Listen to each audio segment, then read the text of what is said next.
Muraho neza abakunzi ba Beto Challenge TV, ndabasuje kandi ndabaramukije mwese mukomeze kugenda mugubwa neza cyane aho mugiye muherereye.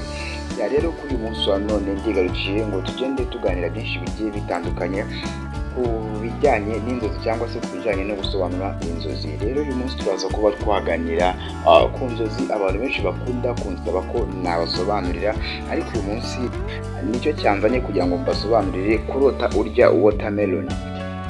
Watermelon ni urubuto rwuzuye amazi. Njyewe ndi Aizo, umusobanuzi w'inzozi zanyu mu buryo bwimbitse kandi bwumvikana neza cyane. Reka turebere hamwe icyo watermelon isobanura mu nzozi.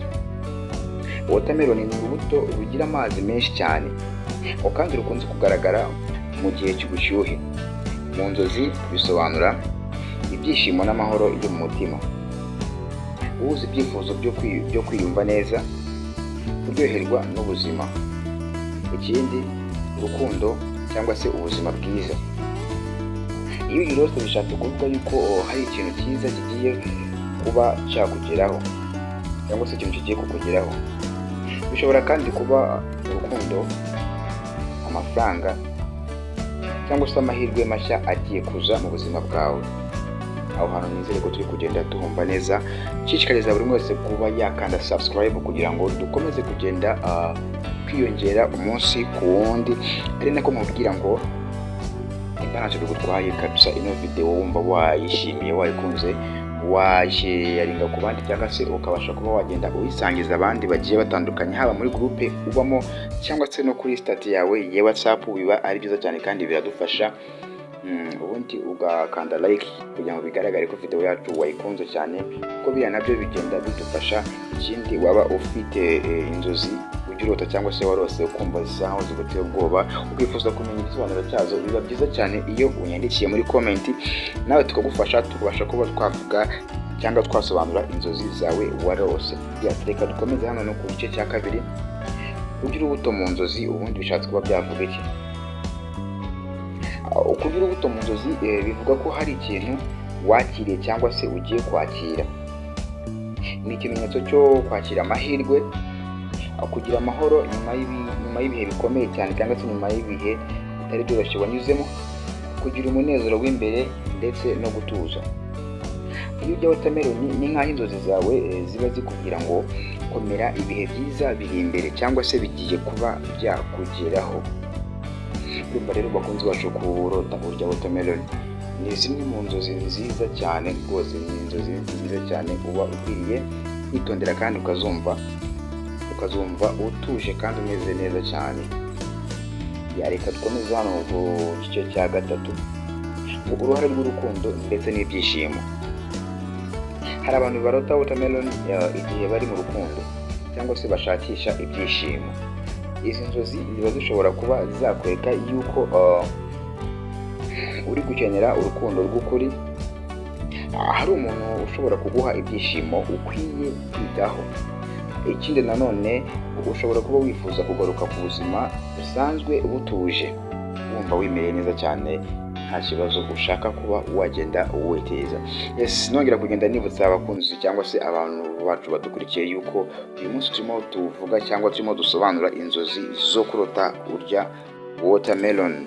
Ni urubuto rwiza cyane rukundwa n'abantu benshi bagiye batandukanye, ariko by'umwihariko mba mbona abagore aribo barukunda cyane. Rero uyu munsi nizo nzozi twagarutseho, tugenda tuvuga akantu ku kandi cyangwa se tuganira akantu ku kandi kuri izi nzozi. Rero ngo mu gihe wumva uri mu rujijo, izi nzozi ziba zikubwira ngo humura, hari amahoro ndetse n'urukundo biri hafi kuba byakugeraho. Munyemerere tugirane ku gice cya kane, aho tugiye kuvuga ko amahirwe ndetse n'ubukire cyangwa se amahirwe n'ubukire. Niba urota urya watermelon mu gihe ushaka akazi, amafaranga cyangwa se umushinga, ni inzozi zigaragaza imigisha iri hafi kukugeraho. Kandi ngo birashoboka yuko hari amahirwe utangiye kubona cyangwa se ugiye kubona vuba cyane bidatinze. Mu by'ukuri rero izi ni inzozi mba nifuriza buri wese kuba yarota, kuko urumva ni inzozi zitanga icyizere kandi cyiza, kandi byanga byakunda ni ibintu biba biri bugufi bwawe kandi byiza, apana ibibi. Rero urumva ni byiza kurota watermelon. Reka dukomeze rero ngo uko urya watermelon iryoshye cyangwa se ukurota urya watermelon iryoshye mu nzozi, niko uzaryoherwa n'icyiza kiri hafi yawe cyangwa se n'ibyiza bigiye kuba byakugeraho. Kano kantu ndashaka ukumve neza cyane, ngo uko urya watermelon iryoshye ni nako uzaryoherwa n'ibyiza cyangwa se n'icyiza kigiye kuba cyakugeraho cyangwa se icyiza kiri bugufi bwawe. Urumva ni ibintu byiza cyane. Nongera kugenda nkubwira ngo kora subscribe kabisa, kandi subscribe ukore share, like na comment.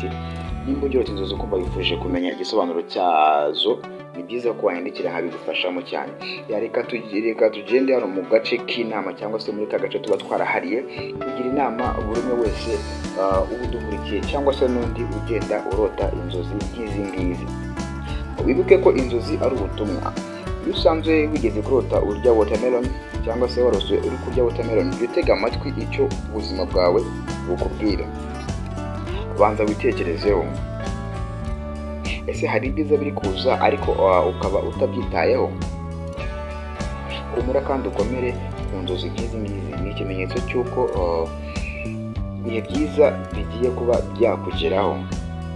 Uko nyine nako ndi kugenda ngana ku musozo kabisa, nizera ko mwese muri kugenda mumenya ibisobanuro cyangwa se igisobanuro cyo kurota urya watermelon, dore ko mwagiye mubisaba muri benshi cyane musaba ko nabibakorera. Nizera ko mwese aho muri kugenda munyurwa neza cyane. Yego ndi kugenda ngana mu gace k'umusozo kabisa, ngenda negera hahandi mba ngenda mbashimira mbabwira ngo muba mwakoze kugenda mubana nanjye muri buri kimwe cyose, dore ko muri agaciro gakomeye cyane. Umuntu wese ukunda Geto Challenge TV, uwo muntu Imana igira umuherezo umugisha. Njye ntabwo nabona uko mbivuga cyangwa se ntabwo nabona icyo mwitura, ariko umuntu wese wakanda subscribe ni uw'agaciro cyane. Yes, rero mwakoze cyane kuba mwagiye mwumva ibisobanuro byo kurota urya watermelon. Rero kabisa ni byiza cyane. Nshishikariza kuba wakanda subscribe, share ndetse na comment, ntukajye ubyibagirwa kugira ngo tujye tubana mu biganiro byacu bya buri munsi.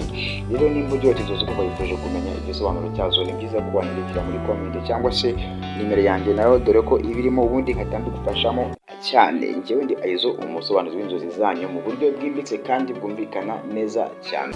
Shabodi hatari Aizo Bades wagwan. Reka duhure ubutaha.